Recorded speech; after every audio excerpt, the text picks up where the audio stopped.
know me guys, I'm usually all about the self-love, but I kind of hate myself a little right now. Not because I bought the books, but because now I have to find somewhere to put them. Am I a fake booktuber if I actually hate shelving books? You know what, if I am, I'll take it. It's the worst activity in the world and I think you're all insane.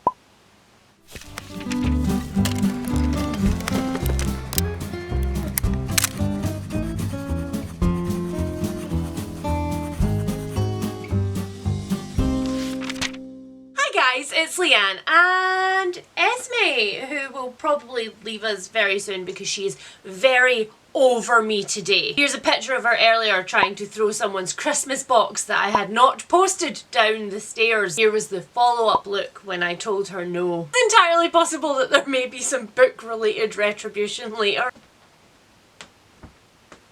You done?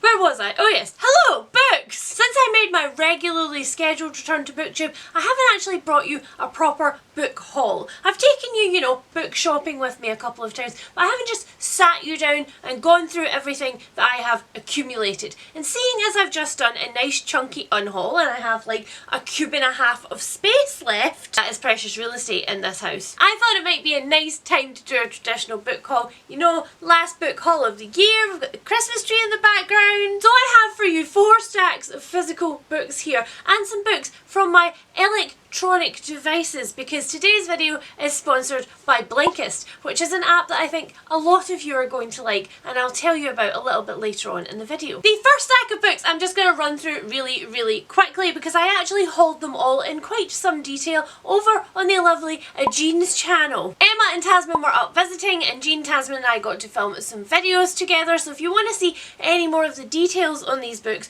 you can pop over there. There will also be a currently reading and what we need to get to in the new year video coming very soon. Later this week in fact, watch this space. But for now the first thing that I got was Herbal, Magic and Folklore. This is exactly what it says on the tin. It looks at the origins of early medicine through herbalism and it discusses some of the witchy intentions and the origins behind a lot of these herbs. I got Emma Brox's memoir, She Left Me the Gun, which just has a fabulous cover all about discovering her mother had an entire secret life before she was born in South Africa. The Dark by Emma Haughton, which is of course a thriller, does this not scream thriller cover, which is all about a doctor who takes a last minute placement to try and get away from her crumbling life on an aid station in Antarctica, I think? Yes, Antarctica. She replaces a doctor who has recently died in mysterious circumstances, and then as she's up there, you know, in the cold, in the wastelands, she begins to think that actually maybe that person was murdered and maybe she might be next. I've also got another new retelling of Antigone by Hollie McNish. You guys know that Antigone is my favourite of the Greek plays and I love it. I pretty much collect all different editions of it and this was a brand new one that I spotted and had not heard of before, so it is mine. Nobody can take it off me. Then I've got The Feast by Margaret Kennedy, which is like a thriller mystery, but it's a modern classic, which I did not realise when I purchased it. It was published in 1950. It's all about a seaside Cornwall village and a bunch of completely seemingly random people who turn up to a hotel. They're there for a few days and then the cliffside cracks and buries the hotel under rubble and some people have died. It's also absolutely stunning, so that does help. And then finally, perhaps my favourite title for a book ever, we have Asked Me About My Uterus by Abby Norman, which is subtitled A Quest to Make Doctors Believe in Women's Pain. The introduction to this is absolutely arresting. I talk about it a bit more in that video over on Jean's channel, so like I say, if you want any more details about these, that's the place to go. And then I think that's a nice segue onto the first book that I'm going to tell you about properly here because I bought it because of Jean. This is The Love Hypothesis by Ali Hazelwood, and as the really annoying immovable sticker says here, it is the TikTok sensation book. I roll my eyes both for TikTok and for the immovable sticker. Jean picked this book up on that haul in her channel. She said she hadn't heard a single bad thing about it and she's very into contemporary romance right now. This is essentially a fake dating relationship between two scientists, Olive and Adam. Olive, who does not believe in true love or love at first sight, and then decides to prove that hypothesis by randomly kissing the first man that she meets. That's a bad way to prove that hypothesis, I would suggest. I would not suggest just kissing the first random man that walks by. Gross. I love fake dating. It's my romance weakness, so I picked it up and here we are, and I'm looking forward to it. Even though I'm a little bit dubious because the first line about Adam on the back says that he's a young hotshot professor and a well-known ass, and I don't know, but I'm going to try. Okay, I'm going to put it down now. Next up, I have a trio of early Yule presents that were sent to me from my wish list by one of my lovely viewers, Amatrine Moon. Thank you so much for these. Sending me one book was the sweetest thing ever, but sending me 3 books and managing to cover all of these niche areas of interest was just the loveliest surprise. The first one that I've got is You'll Be the Death of Me by Karen M. McManus. Karen M. McManus, of course, writes lots of YA thrillers, and we all know that I and everybody else in the entire world was a massive fan of One of Us Is Lying. I absolutely adored it. Unfortunately, I did not get along as well with Two Can Keep a Secret, and I felt a little bit burned, but the blurb on this one sounds so freaking good that I'm just hoping she can pull it out of the bag again. So the blurb says, skipping school is fun until someone gets murdered. It was not my experience of skipping school, but I would have enjoyed it. Ivy, Mateo and Cal used to be close. Best friends back in middle school. So when Cal pulls into campus late for class and runs into Ivy and Mateo, they decide to ditch school, just like old times. But they're not the only ones skipping school that day, when the trio spot classmate Brian Boney Mahoney suspiciously downtown. They follow him into an empty building and walk straight into a murder scene. Now that their day of freedom has turned deadly, it's only a matter of time before the truth comes out. Also, the edges of this are sprayed purple. It's very aesthetically pleasing. The second one of these books is so freaking exciting to me. I love Japanese crime and thrillers, and this one has sold over 2 million copies in Japan. This is The Devotion of Suspect X by Keiko Higashino, and very shiny, just like my feelings for it. This one is about a woman called Yasugo. She is a single mother. She tries to live a very quiet life away from everybody's prying eyes, and then one night her ex-husband shows up on her doorstep without warning and shatters her life completely down the middle. Then we follow Detective Kasanagi as he is assigned to the case. It doesn't tell you what the case is. Did somebody get murdered? Are they missing? Please tell me. And it says, why do I read thrillers? They're so stressful. It says on the back, he finds himself confronted by the most puzzling, mysterious circumstances he has ever investigated. Nothing quite makes sense. Just like me, continuing to put myself through screaming, "Who did it?" in the middle of thrillers. Honestly, Harry's nerves, they're completely shot. And then finally, a book that I am so hyped for. We have got The Witches, Salem 1692, A History by Stacy Schiff. This is a sort of feminist historical investigation, which is something that I have been loving more and more recently. I'm talking about stuff like The Five by Hallie Rubenhold, which usually takes apart some big historical event that we all kind of vaguely hold in our consciousness and then rewrites it by putting females back in the narrative. This one does what it says on the tin. It looks at the witch burning in Salem and how they actually started off with a man, with a minister having convulsions, and then ended like many days later with 19 women dead. It investigates the idea of crowd mentality but as being driven by men, and I'm so excited. Also, the cover is great. Satan has boobies. It's fabulous. And now that we're on to non-fiction, that very neatly brings me to the books that I purchased because of today's sponsor, Blinkist. I think that very many of you on my channel are going to enjoy Blinkist because it is an app which essentially takes non-fiction books and breaks them down into the takeaway pieces of information and makes them no longer than 15 minutes. So if you're one of the many people people who have come to me over the years and say you love hearing about me talk about the non-fiction that I read, but you find it either difficult to get into non-fiction, difficult for it to hold your attention span, or not very conversational and quite intimidating. This is the app for you. These little 15-minute audio explainers are called Blinks, and there are over 4,500 of them on the app, so there's definitely going to be a category in there for you. And as if that wasn't accessible enough, they also offer something called shortcasts, which are, you guessed it, Blinks, but for podcasts. And the amazing thing about Blinkist is that it doesn't just break these books down to like their salient ideas so that you can choose to just read the blinks if you want, but you can also use it the way that I do, as a try before you buy service. If you're just starting out with non-fiction and you're not sure what you like yet, or if you have a subject that you've been reading about but you're not sure which books to try next, Blinkist lets you literally get the salient points from these books, and then at the end, if you love them, it gives you the option to go and buy them. So here is my library on Blinkist, which is a mixture of books that I've added to show you guys what's available and books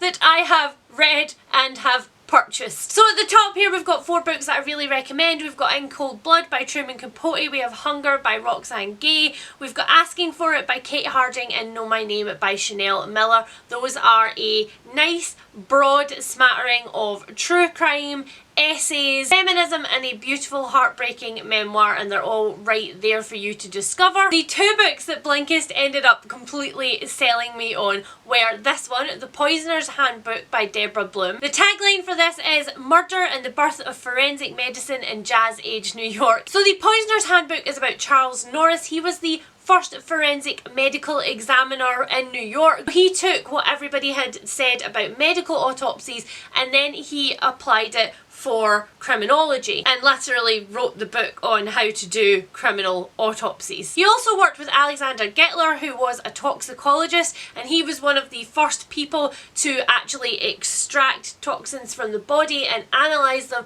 and then try and help to date the times of death, what the person had eaten, like how long they digested it. And as the title may suggest, there are a lot of really famous murders in here, including quite a few poisonings which the 2 solved together. So this one was great. The Blink was just not enough for me and I need more. And the second book that I purchased because of Blinkist is one that I have been looking at for years. As a true crime fan, you cannot investigate any kind of best of lists in the genre without coming across The Devil in the White City. This one is about a very prolific series of murders which happened in Chicago in the 1890s, which wreaked absolute havoc. I knew nothing about the background of this book, but it all takes place around a fair that actually went to Congress to be voted on to be held in Chicago. So of course we've got all of the construction crews for the things at the fair, we have everybody exhibiting at the fair, and then we have all of the tourism that it pulled in, which was just a hotbed breeding ground for easy victims. I have always been weirdly intimidated by this book. I don't really know why, but anytime I've ever seen it in physical copy, the print has been tiny and it just looks really dense, but actually it turns out it's not all that. It's actually very readable and very compelling, as the Blinks helped me to see, so a copy of that is now winging its way somewhere through the Christmas post to me, because who knows when that will appear, but that's a 2022 problem. As always, when I bring you a sponsorship on my channel, there is a link down below in the description that you can click to start your 7-day free trial of Blinkist, and there is a code down there to get you 25% off a premium membership, which gives you access to everything. And we are very everything people, or we would not be here enjoying my channel, would we? Let's now wander about as far away from non-fiction as it's possible to get and look at some beautiful books which entered my house. I have for your viewing pleasure here the Winternight trilogy by Katherine Arden in these beautiful Fairy Loot editions. I mean, look, we all know that Fairy Loot does sprayed edges, okay? But there's so much more than the sprayed edges in these books. There's like the covers, and there's like these end papers, and there's it just doesn't end. It just doesn't end. And of course, anybody who knows me knows that this is my favourite because I love bears. They're one of my favourite animals, and I just, oh my god. I'm not okay. I'm not okay. I'm not okay. And there's absolutely no way that I am going to do the perfectly haunting description of this book any more justice than this. So I'm gonna read it to you. Are you ready? You're not ready. I'm telling you, you're not ready. Beware the evil in the woods. There are no such things as woods that aren't evil and magical and probably cursed. In a village at the edge of the wilderness of northern Russia, winter lasts most of the year and snowdrifts grow taller than houses. Here an elderly servant tells stories of sorcery, folklore and the Winter King to the children of the family, tales of old magic frowned upon by the church. But for the young wild Vasya, these are far more than just stories. She alone can see the house spirits that guard her home and sense the growing forces of dark magic in the woods. Everything in that description is an area of personal interest for me. I will be reading at least this one over my winter break. Don't be surprised if you see a lot of these, possibly all of them in my January wrap up. Putting it on the internet, so now it has to happen. Next up we have got a fantasy novella by Alex E. Harrow, who of course wrote The Once and Future Witches, which you guys know I am completely obsessed with. Absolutely loved it. One of my favourite books of the year. Don't be surprised if you see it in my top 10. That's all I'm saying. This is a Spindle Splintered, and of course it is a Sleeping Beauty retelling. Now I thought about giving you the chunkier, longer description of what this book is about, and then I decided once again that the book describes it better than I do by an extract from the book. See, look, constantly keeping you on your toes. Usually I read you the synopsis. This is just an extract. Sleeping Beauty is the worst fairy tale, pretty much any way you slice it. It's aimless and immoral and chauvinistic as shit. Even among the other nerds who majored in folklore, Sleeping Beauty is nobody's favourite. The romantic girls like Beauty and the Beast, vanilla girls like Cinderella, goth girls like Snow White. Only the dying girls like Sleeping Beauty. I feel simultaneously attacked and excited. Next up, because apparently I'm just shoving all of the pretty editions together, I actually purchased this book months and months and months ago on a shopping trip with Jean and Ashley, which again I'll link below, but I couldn't remember ever hauling it, and I checked and I didn't tell you about it. So this is Carmilla, which is of course, as it says, the cult classic that inspired Dracula. I studied this one at university as part of my gothic module and I really loved it, but the copy that I had was second hand when I got it, and it was worth very little by the time that I was finished with it. In fact, I think it went into the bin because it had fallen apart. So here we have a stunning edition. Cannot knock the grey castle vibe on the back. This is about Laura, who lives a very sheltered life in the Austrian wilderness. She lives with her father. Nothing interesting ever happens to her, and then one dark stormy night a coach pulls up and brings an unexpected guest, the stunningly beautiful Carmilla. And yes, you guessed it, lesbians. Queer literature isn't just multiplying now, we've been here for a long time. I need to learn how to better organise stacks of books. You'd think after this long my fort building skills would be better. Next up, a thriller that I think you guys are going to be absolutely stoked about, because lots of you have gone completely nuts for the Thursday Murder Club and have been messaging me like, what do I read that has geriatric detective vibes? Is it Miss Marple? Because I've already read that because you've been telling me about it for years. Which I felt was a bit pointed, but never mind, I have found a solution for you because she is what? Reliable. This is the Marlowe Murder Club by Robert Thorogood.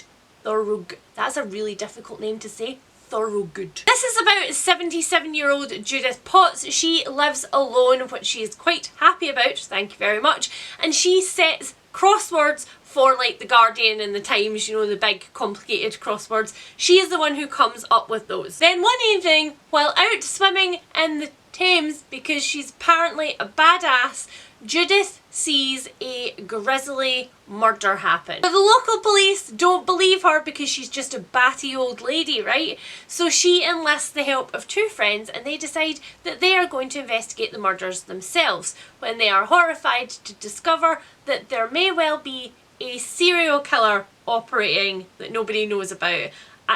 There's nothing in this that doesn't say Leanna's there. Look, I have a brand, okay? I have a brand, and my brand is apparently salty old lady crime. I'm fine with it. Next up, we have a book that I have been shamed for not reading, which is also a thriller. It was a massive, massive thriller in Australia last year, and it's only just come out in paperback here, and it is Ghostbird by Lisa Fuller. This is about a pair of twins who are, of course, completely joined at the hip. They're very, very different from each other, but they nevertheless love each other very much, and then one of them goes missing without any kind of explanation. Everyone else just believes, because she's quite flighty, no pun intended, that she has just taken off without any explanation, but her sister does not believe that this is true, and then one night she starts to dream about her lost twin, but the dreams are very strange and very real. Soon she can't tell what is actually real and what is imagined, but she knows that her sister needs her help, and she goes on a quest to find her.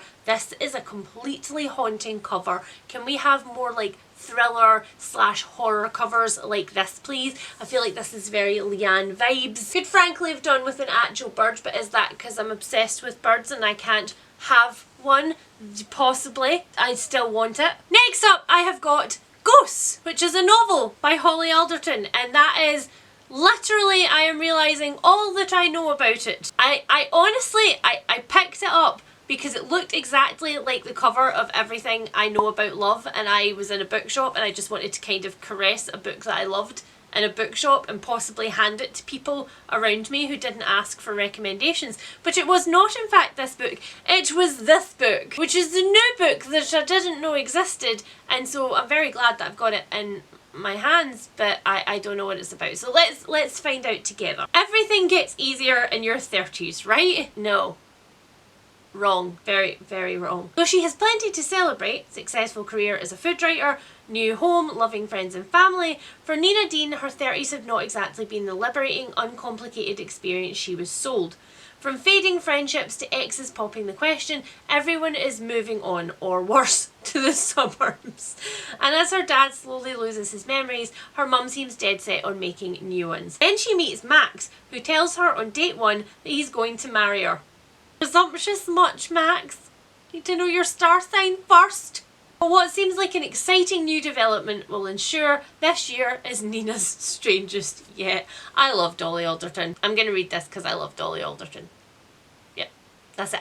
Next up was a most anticipated book for this year, and it is one that I am sad that I have not already read, and again I'm going to try and correct that horrible error over my little winter break. This is Apples Never Fall, which is the new Liane Moriarty, my namesake with one less N. I have been a Liane Moriarty fan since before it was cool, but I really, really hated Nine Perfect Strangers. I really hated it, and it's been the only Liane Moriarty that I didn't get along with ever. So I'm hoping that this one is a return to form, because every author has to have a blip, right? Even Terry Pratchett had blips. This one is about the Delaney family. Joy and Stan, I think, have a beautiful family of 4 that they have raised to successful adults. They have a mansion, they do golf. In fact, they used to be golf pros, so I'm assuming now that they still, you know, promote golfy stuff. All in all, they're very happy. Until Joy mysteriously one day goes missing. Nobody can get a hold of her, but then they also discover that nobody has tried to get a hold of her. Her children, that is, when they come home and their mother is just not there and their dad has a massive scratch on his face. But as with all good Liane Moriarty books, the tagline is wonderful and sums everything up. It says, but for the Delaney children, there is a much more terrifying question. Did they ever know their parents at all? I'm guessing no, but while we think about it, let's look at the end papers, because Next up, we've got another early gift from my wish list from one of my lovely patrons. If you didn't know, I have a Patreon. We have great fun over there. We do behind the scenes stuff. We're starting up our book club again in January. We do movie nights. There are live shows galore. If you're interested, there is a link down below in the description. And Stephen knows my brand, as most of my patrons do. So he sent me a true crime book, which is a brick, about a woman escaping Scientology. This is Beyond Belief, My Secret Life Inside Scientology and My Harrowing Escape by Jenna Miscavige. Help that person. So apparently Jenna escaped the organisation in 2005 and founded a website called Escape Scientology Kids, which is full of stories of kids moving on with their life when they leave the religion. According to Stephen's note, he has read this book more than once, which is a good recommendation for me. So I will also be reading it, although probably not over the winter break, because apparently I've got my plate full there. Maybe one of the first things on my TBR in 2022. Who knows? And then finally we have a gift from my wonderful friend Sarah. Sarah likes to be as random as I am. It's why we bonded. And she bought me the oldest and newest thing from my wish list. So somewhere in here there's the newest thing, but I don't know where it is. And this is the oldest thing. This is The Thin Place by C.D. Major, and it's a book that I had completely forgotten existed because it was literally right at the bottom of my wish list on Amazon, like, you know, under all the new shinies. And it turns out that this one is literally about a haunted house. So why I didn't pick it up for myself sooner, who knows? Maybe it's time for an early wish list clear out, but then I might find gems like this and have to buy them. Then I'll be poor. I've done a lot of reading synopses for you today, but I'm going to carry on because this one is a good one. It says, she has to know the truth about Overton Estate, but there is a reason it has stayed buried for so long. When journalist Ava Brent decides to investigate the dark mystery of Overton Estate, a thin place steeped in myth, she has no idea how dangerous this story will be for her. Overton looms over the town, watching and waiting. The locals fearful of the strange building and the secrets it keeps. But when Ava starts to ask questions, the warm welcome she first receives turns to a cold shoulder, and before she knows it, Ava is caught in the house's grasp too. And because I am chaotic evil, as I have said, I am always on the side of the haunted house, so very excited. So that's everything she says as things visibly collapse in front of her. That's everything that I have for my last book haul of the year. Are you pleased? Are you excited by the contents? As always, let me know down in the description below if you have read any of these books, or indeed if you have any more recommendations based on these books, because you know that I like to add things to that ever-growing wish list. I have a problem, okay? It's a problem. Don't forget to check out Blinkist down in my description below for your free trial and your 25% off. They are great. You will love them. And I will be back very soon with what might be my last video of the year. Who knows? Depends on whether I'm inspired on my Christmas break to bring you something else before January is chock full of like best and worst books and TBRs, and I just hit the plant. I'm sorry, I love you. So I will see you soon, and then maybe sooner, and maybe in 2021 it will be a surprise for both of us. If you have enjoyed this little slice of madness brought to you by festive chaos and stress today, then please hit the like button down below so other people can find it and maybe be stressed with me. And if you have enjoyed it that much, then please stick around and hit the subscribe button if you haven't already. I love you all very much, and I will speak to you soon. Bye! And my mummy is downstairs, so that means I don't have to put any of these away right now. Will they sit here until 2020? Maybe? Who knows? This is a mystery. No, goodbye.